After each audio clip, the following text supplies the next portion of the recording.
दिनै 12 जुन 2020 20 बे खालाराव सारा आसामाव बर' माहारिया बड'लेण्ड सोमावसारनायनि गिबि मुंख्लं सुजित नार्जारी बिथांखौ गोसोखांनानै मान होनानै बड'लेण्ड सोमावसारनायनि गिबि मुंख्लं हिसाबै जोङो दिनै गोसोखांनानै बिथांखौ दिनै सुंग्रिदों।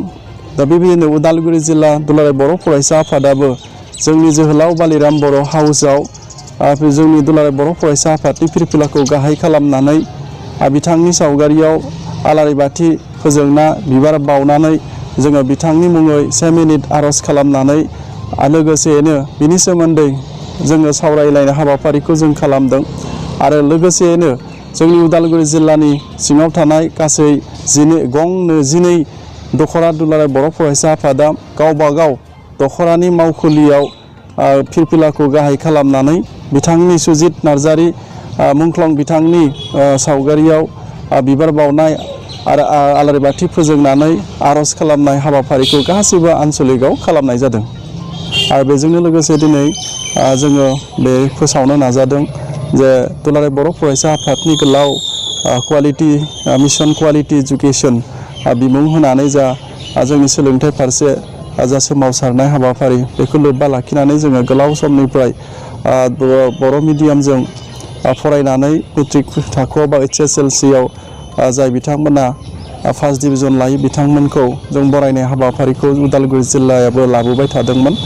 दा थांनाय बोसोरथामनिफ्राय जोङो जिल्लानि टप 10 सायख'नानै जोङो बरायनाय हाबाफारिखौ खालामदों। देग्लायबो जोङो जिल्लानि बयनिख्रुइबो बांसिन नाम्बार मोननाय 93.66 इसा बसुमतारी बिथांखौ गिबि हिसाबै जोङो जिल्लानि मेट्रिक परिखायाव बांसिन नाम्बार मोननाय सासेल' हिन्जावसा जोङो बिथांखौ मोनदों आरो गासै 9 सायानो हौवासा। बेयाव जोङो जोबोद गोजोननाय मोनदों जे जिल्लानि जिखिनि जोङो कमल कुमार जि बान्था मोननाय दुलाराय बर' फरायसा आफादा कमल कुमार एवार्ड जाहाथे होयो बे होनायाव जोंनि इसा बसुमतारी आरो सासे भगतपारा UN एकाडेमिनिफ्राय फंबाय सासे बिथाङा जोंनि जिल्लानिफ्राय 2 जों कमल कुमार जि बान्था होनाय बेयावबो जोङो हाबहैनो हादों। बेनिखायनो आं उदालगुरि जिल्ला हिसाबै बिथांमोनखौ आङो गोरबोजों बरायदों।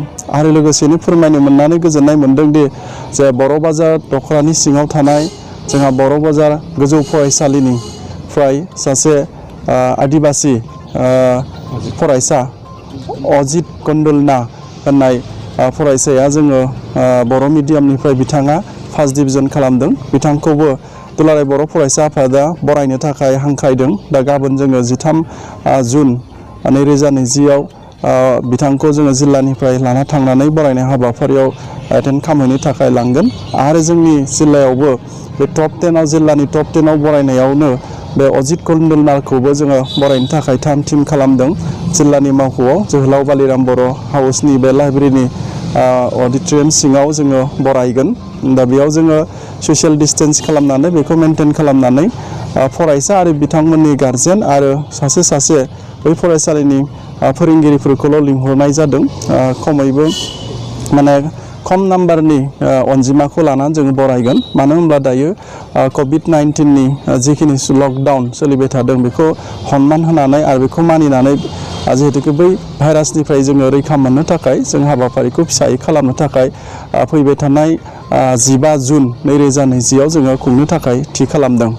आरो लोगोसेयैनो बे फैबाय थानाय 15 जुन 2020आव आरो बेखौनो जोङो फोरमायनो मोननानै गोजोननाय मोनदों जे बै खालारावनो जोङो सासेबाव गेदेमा बिथांखौ बरायनो थाखाय उदालगुरि जिल्ला दुलाराय बर' फरायसा आफादा थि खालामदों।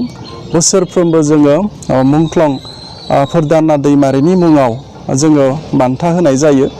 देग्लाय 2020 बे 15 जुनाव जोङो जोंनि जिल्लानिनो सासे गेदेमा गागि लिरगिरि साहित्य एकाडेमि बान्था मोननाय रोंसार बान्था मोननाय तिरेन बर' बिथांखौ जोङो उदालगुरि जिल्ला दुलाराय बर' फरायसा आफादा मुंख्लं फोरदाना दैमारि बिथांनि मुङाव होनाय जा बान्था देग्लाय बोसोरनि बे बान्थाखौ बिथांनो होनो थाखाय जोङो सायख'नाय जादों।